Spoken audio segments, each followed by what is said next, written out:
Ang sumulat ng Lucas ay hindi Hebreo. Si Lucas kasi ay Grego.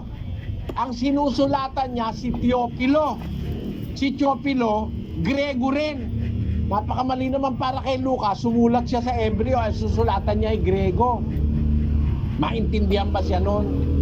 Hindi siya maintindihan nun. Alam mo, sa Biblia, hindi bawal mag-translate, kapatid. Tingnan mo, miski mga apostol, nagta-translate. Elwi, Elwi, lama sabachthani. Pag binasa mo sa English, Elwi, Elwi, lema sabachthani. O, iba na tinog eh, no? Pero ita-translate mo yon, anong translation?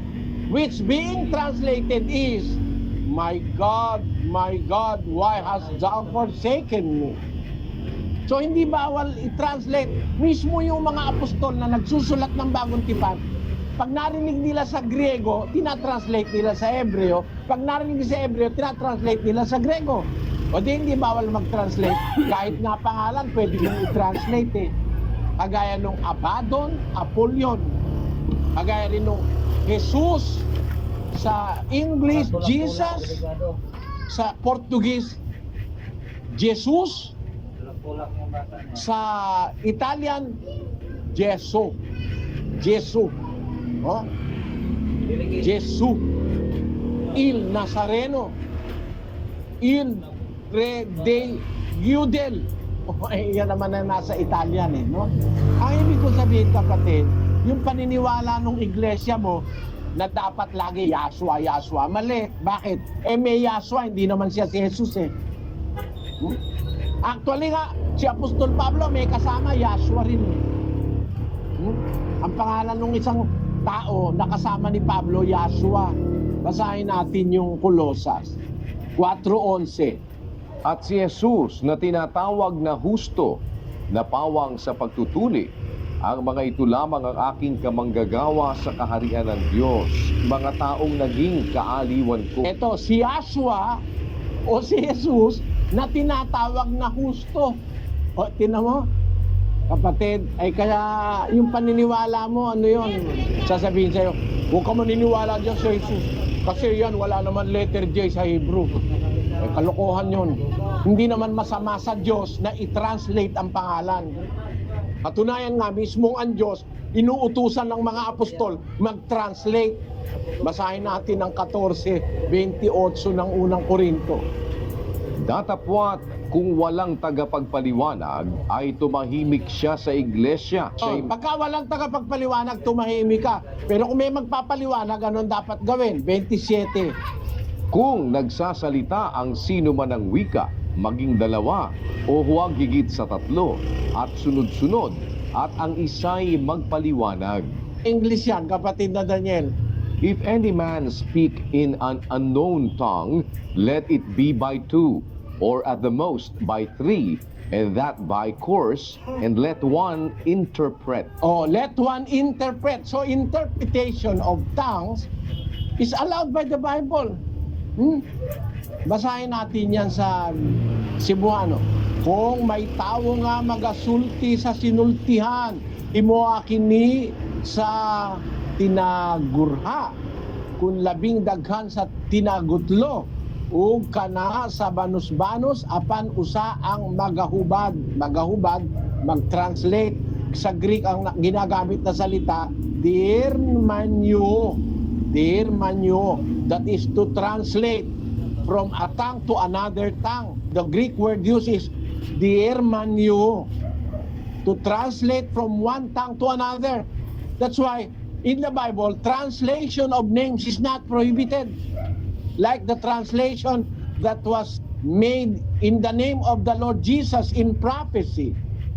That was translated by Matthew in Matthew chapter 1 verse 22 and 23.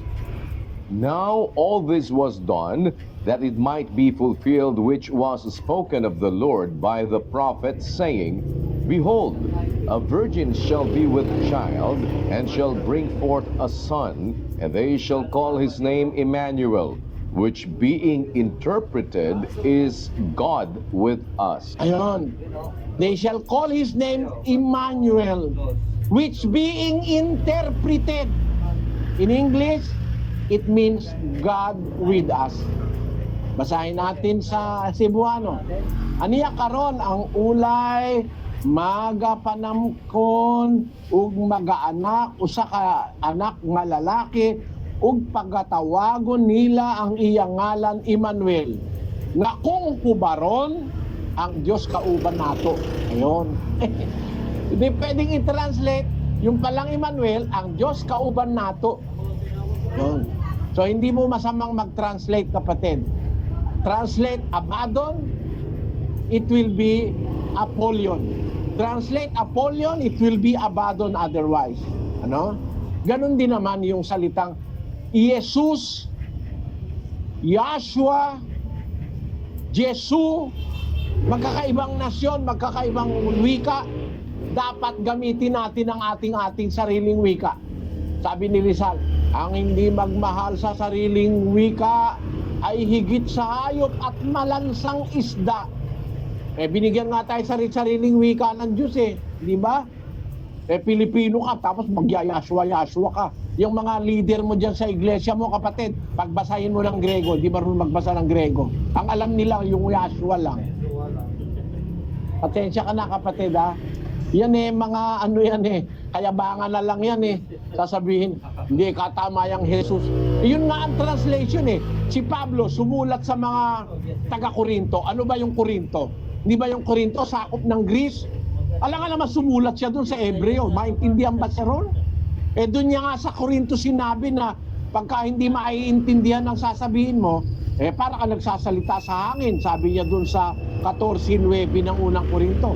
Kaya para wag siyang magsalita sa hangin, ang ginawa niya, nang sumulat siya sa mga taga-Korinto, ang ginamit niya, Grego. Pagka Grego, ang ilalagay niya, Jesus Christus. Yon. Sana naunawaan mo, kapatid na Rolando. Salamat po. Pero pwede pa ba isang tanong? Sige po, sige po. Ito po, kasi doon sa Hebrew, 5 letters lang ang kanilang tagapagligtas na babasahin ay Yod, He, Waw, Shen, Ayin. Yan ang kanilang tagapagligtas. At basahin sa English form, Yahshua.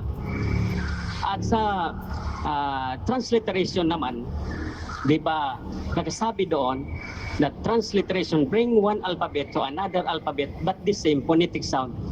Ngayon, ang pentagrammaton na 5 letters, wala na kasi doon Wala na ang totoo niyang pangalan dyan. Kasi transliteration ang gamitin natin, hindi translation. Kapag transliteration, hindi yan mausap ang kanyang pangalan. Hindi mausap.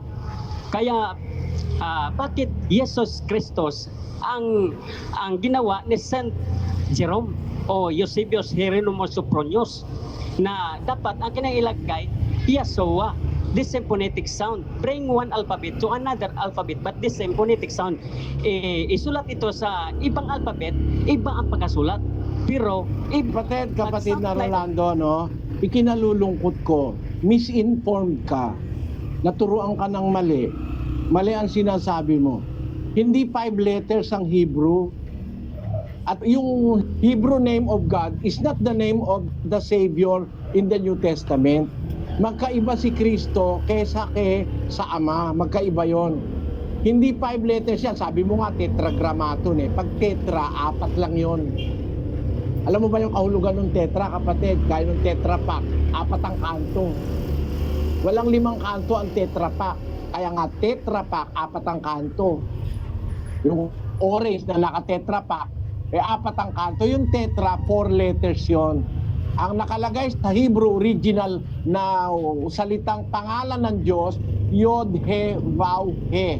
If you are going to read it from the right to the left, baliktad sa atin tayo from left to right. Sa Hebrew, ang pagbasa nila, from right to left, yan ay Yod, He, Vav, He. Which transliterated in English is YHWH. Yung sinasabi mong the same phonetic sound. Mali yun, kapatid. How can you have a phonetic sound of YHWH when there is no vowels? Kaya hanggang ngayon, walang nakakaalam nung pronunciation nung Yod, He, Vav, He. Walang nakakaalam nun.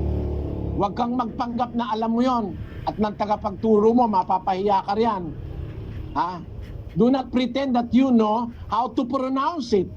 Because you will be put into shame. Because you cannot pronounce consonants without vowel sounds. Kaya ang ginawa ng mga nag-translate ng Biblia, merong naglagay ng puro A. No? May naglagay puro A, Yawa. May naglagay E, A-E, Yahweh. Meron naman naglagay E-O-A. Kaya lumitaw yung pangalang Jehovah o Jehovah. Ayan. Yung YHWH nilagyan nila ng A at saka E, lumitaw yung Yahweh. Yung YHWH, pinalitan nila yung Y into J, pinalitan nila yung W into B, nilagyan nila ng E-O-A, kaya lumabas yung salitang Jehovah. Lahat ng mga yan, imbento ng mga tao. The original manuscripts that is available, even from outside of the Bible, only mentions 4 letters, not 5. Miski yung tinatawag natin Moabite stone, inilagay dun yung pangalan ng Diyos ng mga Hebreo sa 4 na letra. Nandun sa 17th line nung Moabite stone, ang pangalan ng Diyos ng Israel. Ang nakalagay doon, Yod, He, Vav, He, YHWH. Basahin natin yung Moabite stone, Sis Lou. Opo, yan po yung Moabite stone. Nakikita natin sa screen. Naka-encircle po ng kulay pula. Yung 4 letters, yung tetragrammaton. 17 to 18 verses po yan. For I had devoted them to destruction for the god Ashtar Chemos. And from there I took the vessels of YHWH. And I presented them before the face of Chemos, and the king of Israel had built. Iyang Moabite stone, isang commemorative stone yan na nagpapakita ng pagtatagumpay ng hari ng Moab, ng kalabanin niyang mga Israelita. Kinuha niya raw yung mga kasangkapan dun sa pagsamba ng mga Israelita sa kanilang Diyos. Yahweh ang sabi nung iba no? Pero hindi Yahweh yun. YHWH yun. Tapos dinala niya. Ang ibig sabihin even outside the Bible, there are documents that attest that the Lord or the God of the Hebrews, the name of their God is written in 4 Hebrew letters, YHWH, which cannot be pronounced up to now. Kung meron ka sinasabing 5 letters, mali yun, kapatid. Mali yan. Siguro kailangan ka pang magsuri ng kaunti. Mali yan. At yung sinasabi mo kanina na transliteration is possible. Translate the letters into corresponding letters in other languages, pwede yun. Pero to pronounce it without vowel sounds, it is impossible. Kaya hindi mo nga pwedeng sabihin na kung paano pronunciation dyan eh. Mga saksi nga ni Jehovah, sumurrender eh. Ha? Sabi nila, hindi ka pala mga translation yan ngayon. Pero hindi yan ang pangalan ni Kristo. No, kapatid? Kasi yung pinag-uukulan ng salitang YHWH, yun yung ama ni Kristo. Hindi si Kristo yun. Magkaiba yung ama at saka yung anak eh, kapatid. Ikaw mix up ka. Parang pinapalitaw mo, yung ama, yun na rin yung anak. Mali yan. Maling-mali yan paniniwala mo na yan. Iba yung anak sa ama. Basahin natin ang 1:26 ng Henesis. At sinabi ng Diyos, lalangin natin ang tao sa ating larawan ayon sa ating wangis. Sabi ng Diyos, lalangin natin ang tao ayon sa ating larawan, ayon sa ating wangis. May kausap siya. Alam mo kung sino kausap niya? Yung kanyang anak. Bago pa lumikha ng lahat ng bagay, magkasama na silang mag-ama. 17:5-24 ng Juan. At ngayon, Ama, luwalhatiin mo ako sa iyo rin ng kaluwalhatiang aking tinamo sa iyo, bago ang sanglibutan ay naging gayon.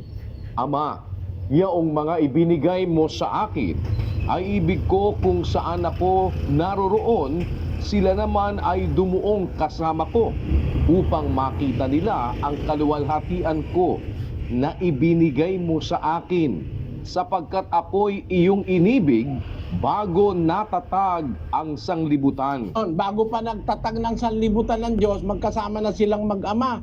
Kaya nga